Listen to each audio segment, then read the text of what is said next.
WRO is not about only building a robot and solving a challenge.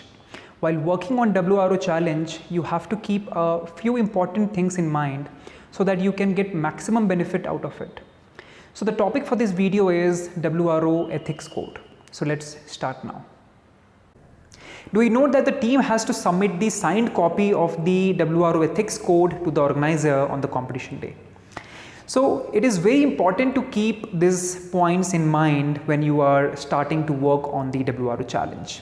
So if you feel like WRO competition is only about building a robot, solving the challenge and winning, then you are totally wrong. You have to keep these points in mind if you are planning to participate in WRO competitions.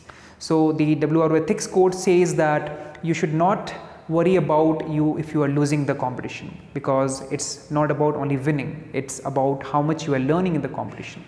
You should take reference from others. You should not copy their solution. You should make your own robot. You should write your own code for the challenge, but you should not depend on your coach. Coaches can help you, they can guide you, but you should not totally depend on them that if the coaches are going to help, then only you will participate. So if you are failing in the competition, that is totally fine, because the original ideas come from failing 100 times. And I have given all the ethics code in the engineering notebook. I would highly suggest that please go through all this ethics code before you start working on the challenge.